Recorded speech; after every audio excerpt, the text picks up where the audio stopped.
శ్రీమాత్రే నమ. జై గురు దత్తాత్రేయ నమ.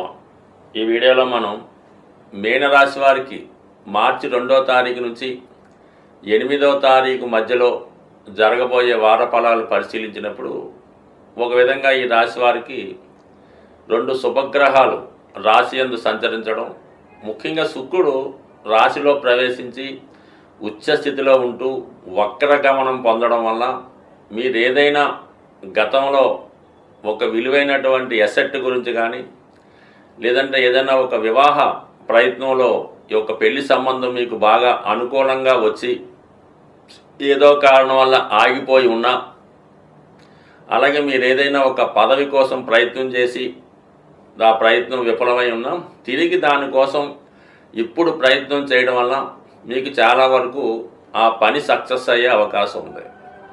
ఎక్కువగా ఈ కళారంగం అయినటువంటి సినిమా పరిశ్రమలో కానీ ఏదన్నా ఒక పెద్ద స్థిరాస్తి కొనే ప్రయత్నంలో మీరు ఫెయిల్ అయి ఉంటే మళ్ళీ మీరు ప్రయత్నం చేస్తే ఈ గ్రహస్థితి మీకు సహకరించే అవకాశం ఉంది.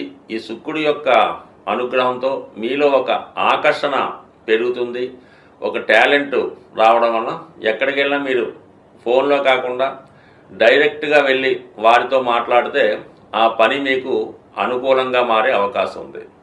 ఇక బుధుడు ఈ రాశి వారికి సప్తమ చతుర్థాధిపతిగా రాశి యందు సంచారం చేస్తూ నీచభంగ రాజయోగంలో ఉండడం వల్ల వివాహ విషయంలో భార్యాభర్తల మధ్య ఎటువంటి విభేదాలున్నా, వివాహం జరిగి కూడా ఏదో విధంగా మనస్పర్ధలతో దూరంగా ఉన్నవాళ్ళు ఈ సమయంలో మీరు వారితో స్వయంగా సంప్రదించి మాట్లాడడం వల్ల చాలా వరకు ఆ సమస్య పరిష్కారం అయ్యే అవకాశం ఉంది. అంటే ముఖ్యంగా ఈ గ్రహస్థితి మీకు ఎలా ఉందంటే భార్యాభర్తల మధ్య కానీ స్నేహితుల మధ్య కానీ మీరు ఏదైనా వ్యాపారం చేస్తుంటే పార్ట్నర్స్ మధ్య ఏదైనా విభేదాలు ఉంటే అవి ఇంకా ఎక్కువ అవ్వడానికి కొంతమంది ప్రయత్నం చేయడం జరుగుతూ ఉంటుంది మీ విషయంలో. కాబట్టి మీరు మధ్యవర్తులను నమ్మకుండా ఏదైనా విషయాన్ని మీరు డైరెక్ట్గా వారితో సంప్రదించి ఒక నిర్ణయానికి వచ్చి కొద్దిగా అవసరమైతే రాజీ పడడం వల్ల మీ యొక్క వివాహ బంధం కానీ స్నేహ బంధం కానీ వ్యాపార బంధం కానీ తిరిగి పునరుద్ధరించే అవకాశం ఉంది. కాబట్టి బయట వారిని ఎట్టి పరిస్థితుల్లో నమ్మతే ఉన్న సమస్యలు చాలా ఎక్కువయ్యే అవకాశం ఉంది. కాబట్టి ఈ విషయంలో ఎటువంటి మొగమాటానికి లోను కాకుండా కంపల్సరిగా మీరు మీ ప్రయత్నాన్ని ప్రారంభించండి. దూరమైన వారిని మీరు తిరిగి మళ్ళీ కలుసుకోవడం జరుగుతూ ఉంటుంది. అయితే వ్యయ స్థానంలో రవి శని సంచారం వల్ల మీరు ప్రభుత్వానికి చెల్లించవలసినటువంటి పన్నులు ట్యాక్సులు వగైరా చెల్లించవలసి ఉంటుంది. అలాగే మీ కుటుంబంలో పెద్దవారికి అనారోగ్య కారణంగా వారి విషయంలో కేర్ తీసుకోవడం కానీ వారిని ఏదైనా హాస్పిటల్లో జాయిన్ చేసి కొంతకాలం పాటు సఫరీలు చేయడం కానీ జరిగే అవకాశం ఉంది. దానికోసం కూడా కొంత ధనం ఖర్చు అయినప్పుడు కూడా మీరు కొంత రుణాన్ని తీర్చుకునే అవకాశం కూడా ఈ సమయంలో మీకు రావడం జరిగింది. ముఖ్యంగా ధన భాగ్యాధిపతి కుజుడు చతుర్థ స్థాన సంచారం మీకు మీ పేరు మీద ఒక స్థిరాస్తి ఈ సమయంలో ఏర్పడడం జరిగే అవకాశం ఉంది. మీ పెద్దవారి పేరుతో ఉన్నటువంటి ఆస్తి మీకు మారడం కానీ స్వతహాగా మీరు కొంత ఆస్తిని సంపాదించడం కానీ ఈ సమయంలో జరిగే అవకాశం ఉన్నది. ఈ వారం ఈ గ్రహస్థితి పరిశీలించినప్పుడు ప్రతి ఒక్కరికి కూడా ధనం యొక్క అవసరం చాలా ఎక్కువ ఉండడం జరుగుతూ ఉంటుంది. అంటే శుక్రుడు ఈ ఆదివారంలో వక్రించి ఉండడం వల్ల ఇంచుమించుగా కొన్ని రోజుల పాటు వక్రిస్తాడు. అలాగే మిగతా గ్రహాలతో కలియడం వల్ల మనీ ఎక్స్పెండిచరు ప్రతి ఒక్కరికి చాలా ఎక్కువ అవడం జరుగుతూ ఉంటుంది. ఆ ఖర్చుకు తగిన ధనం మీకు రావాలంటే మరి శుక్రుడు వక్రించి ఉండడం వల్ల శుక్రగ్రహానికి అధిదేవత అయినటువంటి లక్ష్మీ అమ్మవారిని మీరు ప్రసన్నం చేసుకోవలసి ఉంటుంది. ఆ విధంగా ప్రసన్నం చేసుకోవడానికి సింపుల్ పరిహారం ఏంటంటే మీకు మీ గృహంలో అవకాశం ఉంటే లక్ష్మీ అమ్మవారి ఫోటోని ఎరుపు రంగు పూలతో అలంకరించవలసి ఉంటుంది.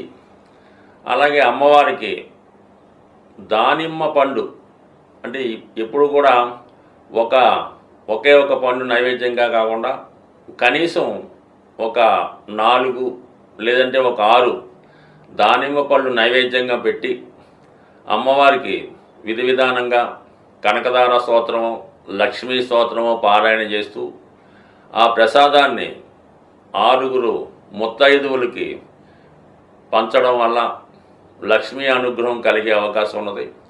దీనితో పాటుగా మరి ఇంట్లో అవకాశం లేని వారు ఏదైనా అమ్మవారి దేవాలయంలో అమ్మవారికి ఈ దానిమ్మ పళ్ళు నైవేద్యంగా సమర్పించడం వల్ల కూడా మీ యొక్క ఆర్థిక పరమైనటువంటి సమస్య నుంచి బయటపడే అవకాశం ఉంది. చాలా వరకు ఈ మనీ రొటేషన్ పెరగాలన్నా చాలా వరకు శుక్రవారం రోజు ఏ విధంగా కూడా ఆర్థిక పరమైనటువంటి లావాదేవీలు చేయకుండా ఉండడం మంచిది.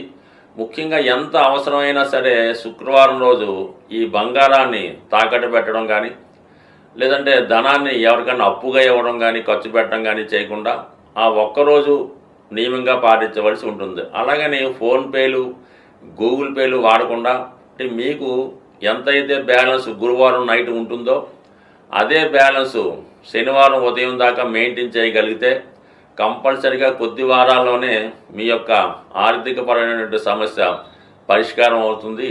ఈ చిన్న ప్రయత్నం చెప్పడానికి సులువు కానీ చేయడానికి కష్టంగా ఉంటుంది. ఒక్కసారి ఒక 6 వారాలు ప్రయత్నించేయండి. మీలోనే మీకు తెలియకుండా ఒక గొప్ప ధనపరమైన అవకాశాలు రావడం జరుగుతుంది. అలాగే వేరొక పరమైన సమస్య కూడా చాలా వరకు ఈ ధనం గురించి ఈ ధనం నిల్వ గురించి రావడం జరుగుతూ ఉంటుంది. ఎక్కువగా ఈ ఆంజనేయ స్వామి వారికి మంగళవారం రోజు సింధూరంతో పూజించవలసి ఉంటుంది. సో లేదు మనం ఏ టెంపుల్ పక్కన పెట్టుకుంటే మీరు ఏదైనా ఒక కాపరు రాగితో తయారు చేసినటువంటి ఆంజనేయ స్వామి యొక్క విగ్రహాన్ని తీసుకోవడం మంచిది. లేదంటే ఒక కాయిన్ మీద హనుమాన్ బొమ్మ ఉన్నవి మార్కెట్లో దొరుకుతుంటాయి.